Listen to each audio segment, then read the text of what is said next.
the mind of God. There is a cosmic intelligence that is in all things and through all things. This is the one real substance. From it all things proceed. It is intelligent substance or mind stuff. It is God. Where there is no substance, there can be no intelligence. For where there is no substance, there is nothing. Where there is thought, there must be a substance which thinks. Thought cannot be a function, for function is motion, and it is inconceivable that mere motion should think. Thought cannot be vibration, for vibration is motion, and that motion should be intelligent is not thinkable. Motion is nothing but the moving of substance. If there be intelligence shown, it must be in the substance and not in the motion. Thought cannot be the result of motions in the brain. If thought is in the brain, it must be in the brain's substance and not in the motions which brain substance makes. But thought is not in the brain substance, for brain substance, without life, is quite unintelligent and dead.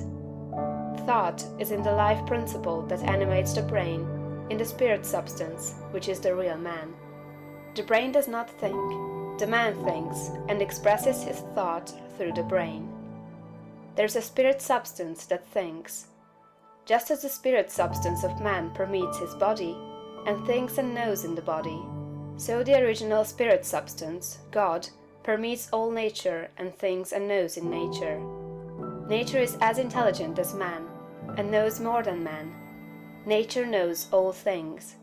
The all-mind has been in touch with all things from the beginning, and it contains all knowledge. Man's experience covers a few things, and these things man knows.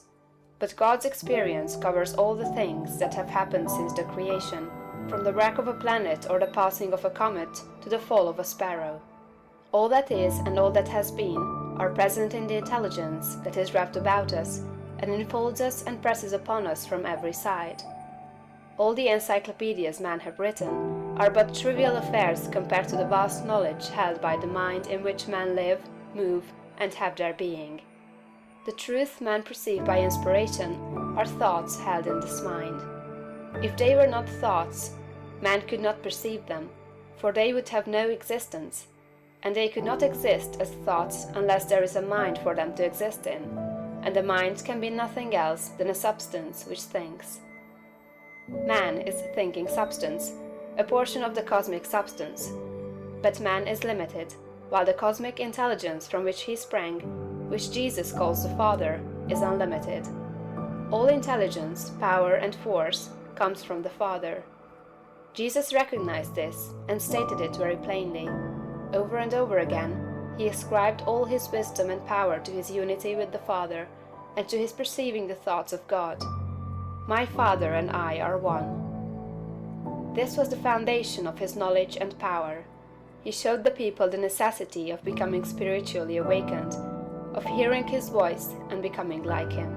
He compared the unthinking man who is the prey and sport of circumstances to the dead man in a tomb, and besought him to hear and come forth.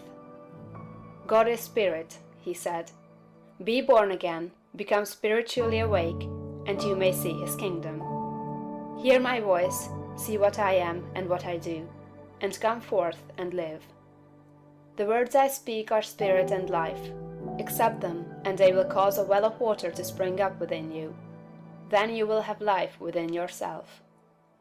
I do what I see the Father do, he said, meaning that he read the thoughts of God.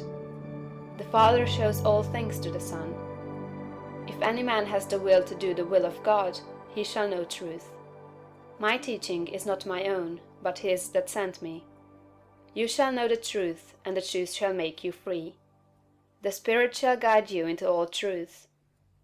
We are immersed in mind, and that mind contains all knowledge and all truth. It is seeking to give us this knowledge, for our Father delights to give good gifts to his children. The prophets and seers and great men and women, past and present, were made great by what they received from God, not by what they were taught by man. This limitless reservoir of wisdom and power is open to you. You can draw upon it as you will, according to your needs. You can make yourself what you desire to be. You can do what you wish to do. You can have what you want. To accomplish this, you must learn to become one with the Father, so that you may perceive truth, so that you may have wisdom, and know the right ends to seek and the right means to use to attain those ends, and so that you may secure power and ability to use the means. In closing this chapter, resolve that you will now lay aside all else, and concentrate upon the attainment of conscious unity with God.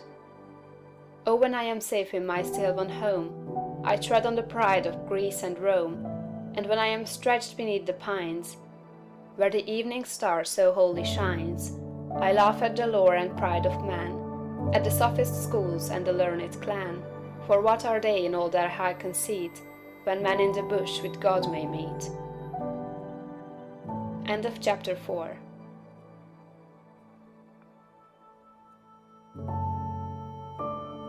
The mind of God. There is a cosmic intelligence that is in all things and through all things. This is the one real substance. From it all things proceed. It is intelligent substance or mind stuff. It is God.